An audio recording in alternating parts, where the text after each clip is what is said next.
welcome to the fourth edition of SWamy Says, only on NewsX. Welcome back, Dr. SWamy, and I can see our earlier shows have been creating quite a buzz, especially the one on China and the LAC face-off. So today I'm going to, go back to that topic, and we're going to talk a bit more about China, about what is happening on the LAC, and also what should India's response be? Because that is really the key question now. How should we respond to what has happened? My question, of course, is, are we ready for a war, and should we actually take it to a war level? Well, you see, the fact of the matter is that I'm not going into the question of which borderline is correct and all that. We had a mutual agreement, 1993, 1996, and 2013, during which period we worked out what is called as line of actual control. And that line of actual control was much more favorable to China than it was to India, judging by our claim on the question of historical records, on the basis of the historical records. And you see, to say that Kashmir, where were we and all, Lalit Aditya, who was a king of Kashmir, he had actually taken over Xinjiang. So Xinjiang for many, many years, about the 30, 40 years, was ruled by him. And then subsequent, then of course Zorawar Singh went and took over Tibet. We have Gulab Singh. So many, I don't want to go by historical records. There is a mutual agreement between the Republic of India and the People's Republic of China. And that was began actually with my visit to China in 1981 and meeting Deng Xiaoping, and he openly said, okay, we'll start with the principle that it's all disputed land and we'll work out a compromise. So that, and then Rajiv Gandhi did a lot of the work, and then Narasimha Rao in 1993 actually converted it into an agreement, which Devagowda also took it a little forward, and Manmohan Singh in 2013. Now, according to that, there is no doubt by satellite evidence, by other evidence, that the Chinese did not act according to those things. They had been acting all these years on that, but this particular time, I don't know what's happened inside China, but they took a decision to move towards the West. And one of the reasons is that they are now valuing this Karakoram Pass very heavily. And they have also put into the agreement with Pakistan about 10 years ago that when the final decision of the fate of Kashmir is decided, then we'll review this road agreement which we have signed with Pakistan presently. So, I mean, even there, we have a say once the Kashmir issue is resolved. And of course, we have been saying that it's a part of India, and we will enforce that someday or the other. So now. So you do believe that something happened? There was an incursion? No, there was an order given. The Americans have got now. They are now making public. The commander of that area said, "Move forward." So I got a map, and that map, you see, if you see this map, it's I don't know if it comes out clear. The dark China, dark black line is the LAC. Okay. And the orange line is what India had got in 1962 after all the Devakal, blah blah, etc. In the case of Aksai Chin area, we fought very fiercely, which is not reported. All is reported is that that so-called McMahon line, which I don't think much of. But the Chinese have recognized it with Burma, so they have to recognize it with us also. So now, here the most important thing is this top part, which says Daulat Beg Oldie. And that's so close to Karakoram Pass. And we in the Narendra Modi's government has done what no other government has done before. They have built several roads, several bridges, 37 bridges we have put across. We can go very fast from Leh to these fine points, these interesting points. So I think the Chinese began to feel that this line of control, actual control, is now not good enough for us to protect these things. So therefore, they thought they will capture it, and then becomes a fait accompli. Now, question is, we all this song and dance about, we had a very pleasant discussion, we have agreed, disengage. On the Jhula and the Veshti. No. Just now, we have the recent discussions. Yeah. Of course, 18 meetings of Modi. One day he must bring out some white paper and tell us what was discussed. That it took 18 meetings and got nothing out of it. The issue is that today we see the announcement on television that the two sides met, the military people met, and they had very fine talks, and they have agreed to disengage. But disengage what? They came and sat on our territory. Whatever they may say, there has been infraction. I can tell you, they moved in the area of Midway to Chushul, then Pangong, which they even today is sitting in it with their tents and so on and so forth. Then Hot Springs, Galwan Valley, of course, they are now claiming both sides of the bank of the Galwan River.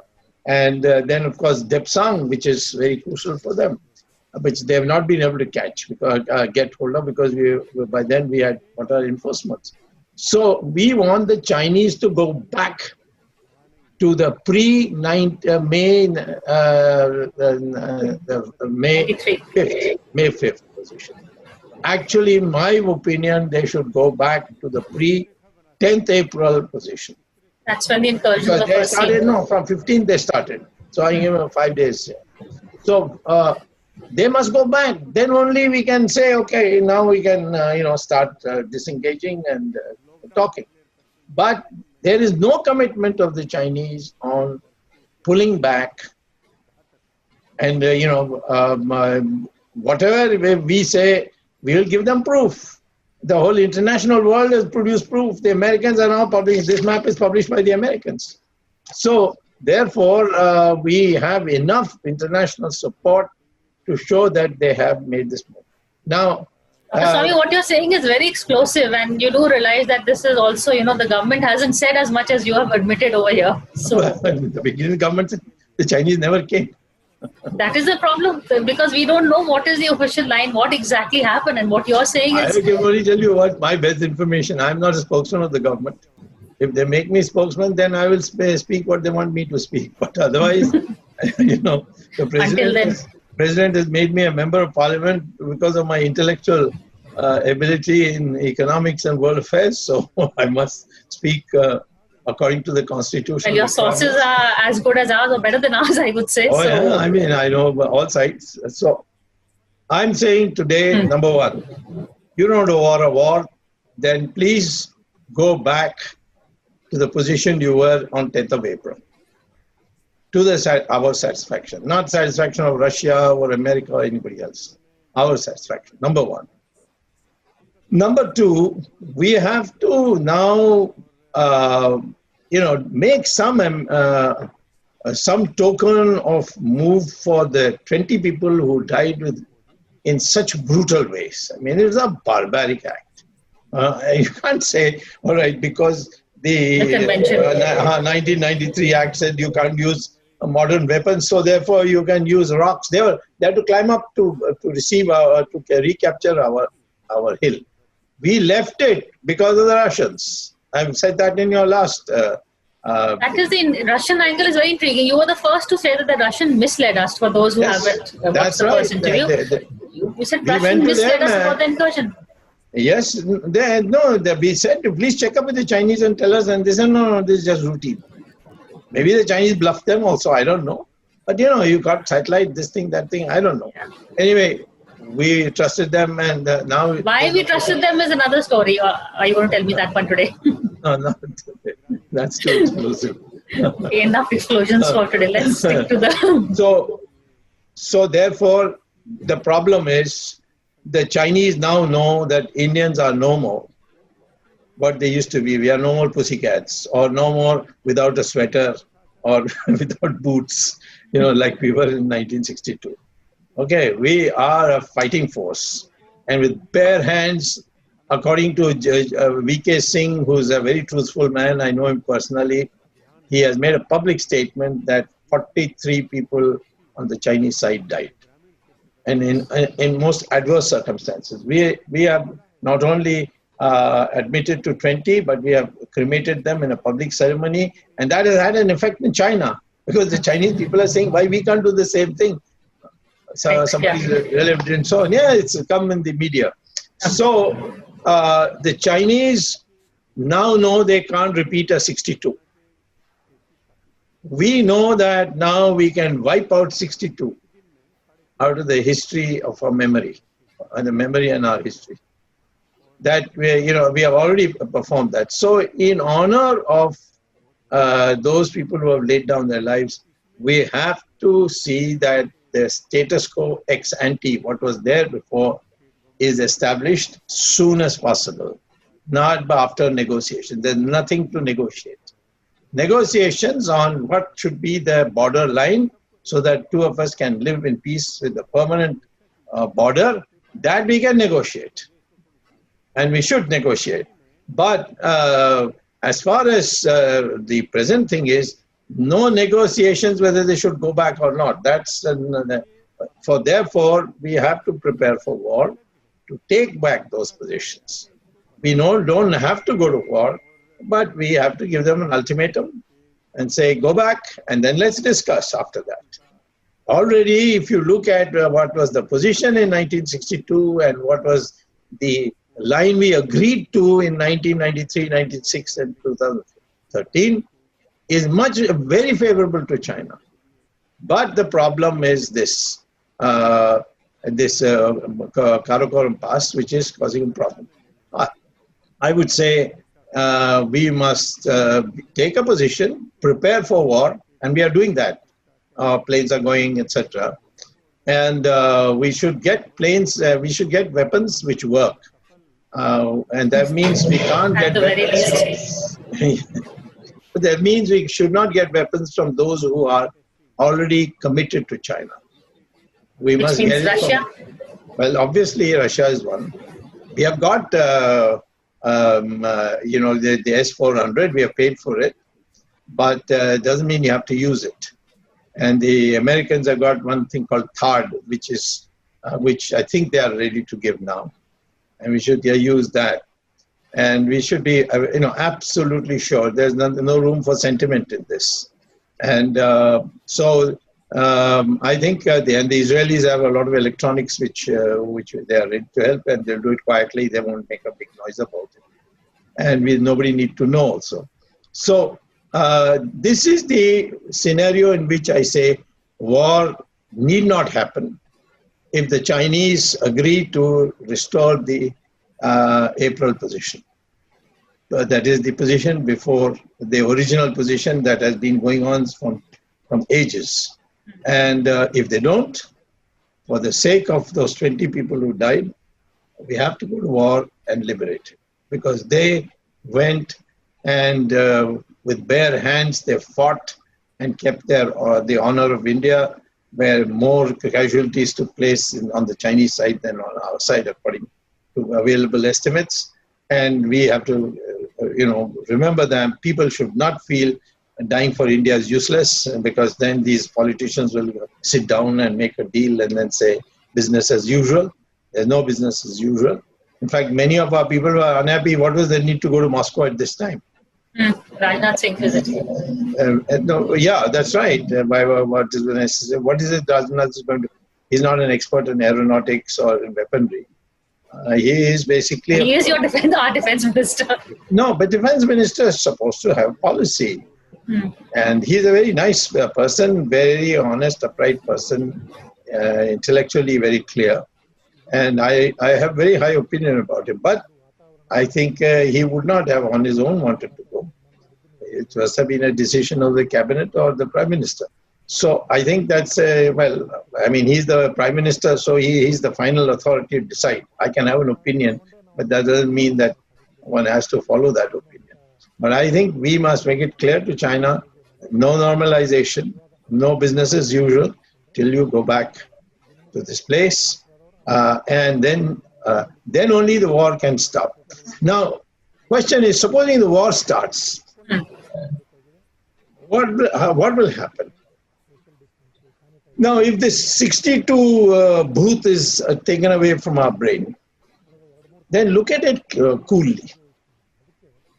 Even this time, we have done much, much better than anyone could have expected. With all the extra or the mobilization that China had done, our chapter has done extremely well. And they have defended every site except those which they came before we knew they had come. The logistics of this whole topography is such that China has to come from a very long distance. You know, they have to cross through Tibet, Xinjiang, and then come. And we have very short supply lines. These are called supply lines. So if there is a war, China is in great difficulty. You know, China may have lots of 3 times as much weaponry as we have, but then their area, their borders are all over. You know, I'm told there's about 18 countries which border China, or some such figure is there. So if you go, there's Mongolia, there's then Korea, and then there's Japan here, and Vietnam. You know, there's so many countries are on this border. And so, Dr. Swamy, on a more pragmatic level and at the risk of being labeled anti-national, can we afford to go for a war at a time like this? Our economy, as you have pointed out so many times, we are really in the doldrums. Can we really afford it? Good question. American economy had collapsed due to the Great Depression in 1930. And poor Roosevelt could not, you know, Roosevelt who came to power in 1932 or 28, I think, no, 32. He could not, you know, really get the economy back. What got them back? And the same argument was given, don't get into this war with Hitler. This is a European war, we have nothing to do with it. We have to revive our economy. But the Japanese went and bombed Pearl Harbor, 1941. And the Americans had to go to war. And that's what transformed the economy. War means demand. If the finance ministry doesn't understand demand, we can impose demand. So far, they haven't given any indication they understand. I know. So I'm saying that if you have a war, the spirit will go up. People will be willing to work for half the salary. That demand will increase because you will be asking for weapons and so many other the ancillaries, and so the industry will go up. Industry's got an excess capacity, so that capacity will get utilized. So don't tell me that because of war our economy will get worse. They are in fact today in a sink, and we can improve our economy while going to war. But I am not for war because it causes casualties. A lot of people die, families are disrupted, and so on. It's like Mahabharata, where till the last moment, even agreeing to take 5 villages, Krishna tried. And when Draupadi was very angry with him for this, you know what he said? I don't want the world to know that we went to war, so that your honor could be saved. One woman's honor could be saved, so that so many widows can be sacrificed. Be created for that. So the same way, we don't want to go to war. We would like the Chinese. I actually believe that we should have very good relations with China. They are our neighbor. They are culturally very close to us. Their belief system is very close to us. Their family system is very close to us. They are as intelligent as us. I've seen that with Chinese students and Indian students in America. And therefore, so you're admitting there's someone else who exists who's as intelligent as you? That's a good one. No, the Chinese are very intelligent and very good people under certain circumstances. They're very emotional people, but if you're friends of them, they are really good friends of yours. And it's only when they begin to feel that you are playing tricks with them that they start playing double tricks with you. So I am not an enemy of China. I am a friend of China. But at the same time, my country must be protected. And this time, the fault is entirely the Chinese for breaking the status quo. So war is not what we want, but there's nothing to stop us from going to war, including a bad economy. The economy is something that will get a fillip if we have a war. The whole country will be mobilized, electrified, and you will see that the economy can be transformed in no time. You also hinted that, it wasn't really the Chinese president that decided to go for war, but there was some politics within the PLA. And today we heard... Opposite. I don't think the Chinese president was very enthusiastic about going to war. But the army wanted it because I think they must have said that we can't protect Karakoram.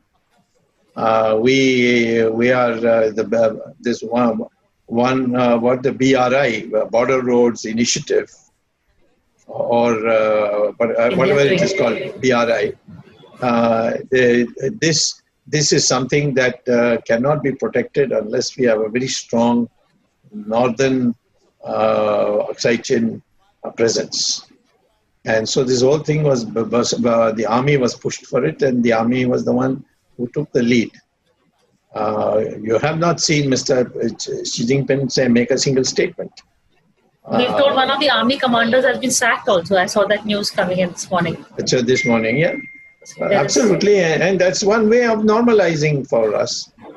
Withdraw and sack one or two officers who thought this would be a cakewalk. And it wasn't a cakewalk. We are, after all, a BJP in power. We are not Congress in power. I thought that would come in. But coming back to the Russian angle, yes. There is going to be a trilateral meeting with the Chinese foreign minister, and in this thing today has also gone for yes. But you said that they should not be the mediator, but maybe the Chinese will try and get them to play the role of a mediator. But see, we have taken a stand all throughout these tenure of Narendra Modi. We will not accept any mediation. We have turned down the Americans so many times. Why we should accept the Soviets? I mean the Russians. And Russians, in my opinion, today are very dependent on China for its economy. And most of its weaponry that we are buying, the Chinese electronics are in it.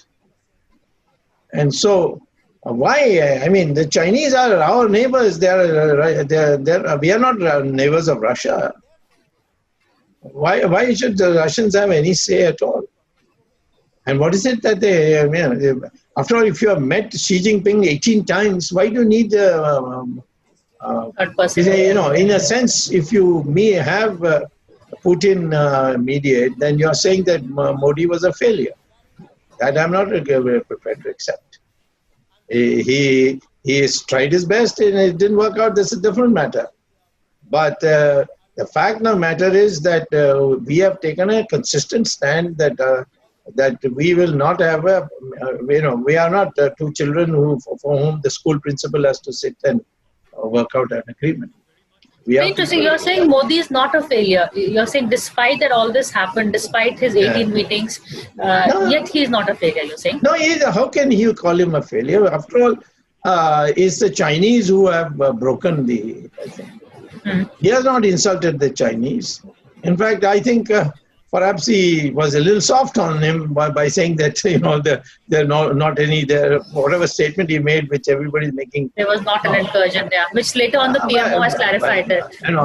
His intention was that now let's not provoke anybody anymore because the whole thing is cooled down. Maybe a pragmatic move, as I said earlier.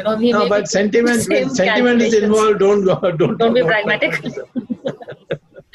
Okay, last few minutes I want to also totally change, and also the anniversary of the emergency is coming, a time when you played a key role over there.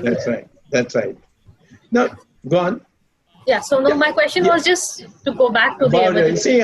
When I look back, I want to say one thing, which I find is a very unhappy trend, which is also in your media.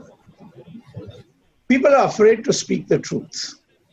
And it's been ever since the UPA came to power, it has gone on increasing. Then this Hindu terror, that lie that they spread, that created problems. People were, brutalized. What Sadhvi Pragya went through, what Purohit went through. I mean, when you hear it, you feel very bad. And in the process, you see a sort of fear has spread. And I felt in the emergency that the most important thing that promoted the emergency is the fear. And once the fear started going, and it's really started going after I entered parliament and disappeared.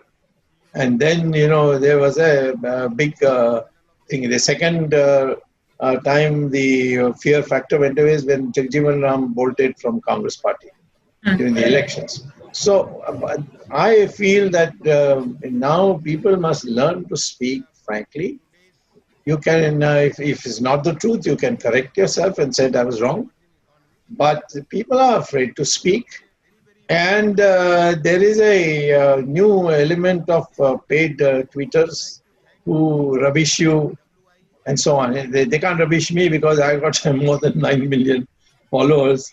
And they go after them and then they disappear. They'll come, make one comment, then they disappear. So, but I've seen other people who have been rubbished, and especially, it's very sensitive when they start attacking women in very crude terms. So that cultural decline has taken place.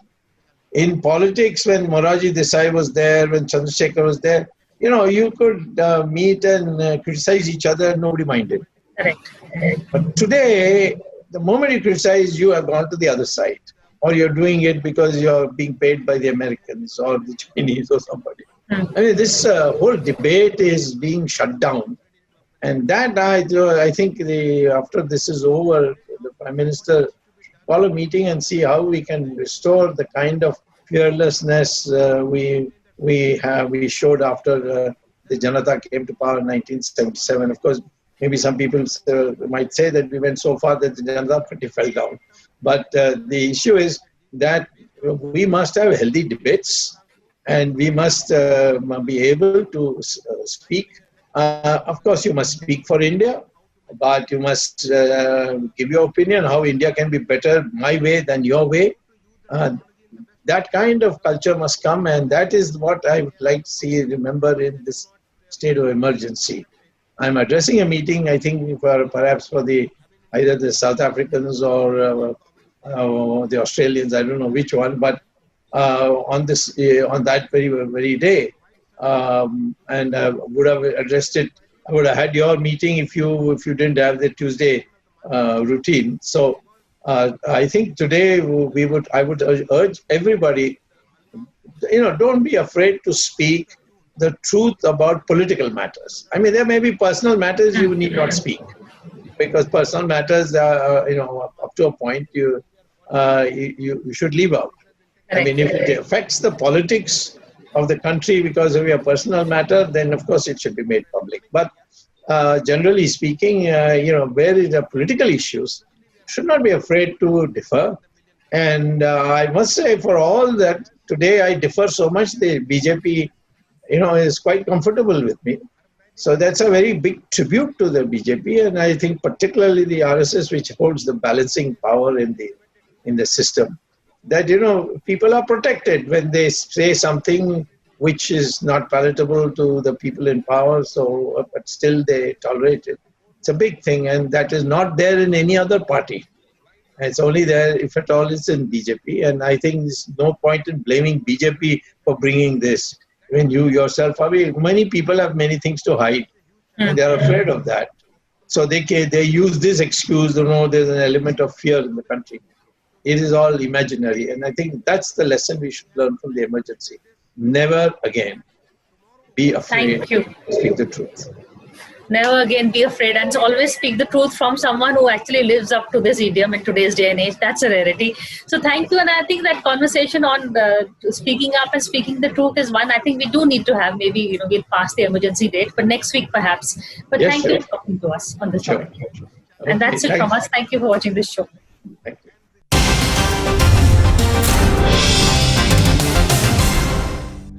For more such videos, subscribe to the NewsX YouTube channel, hit the bell icon.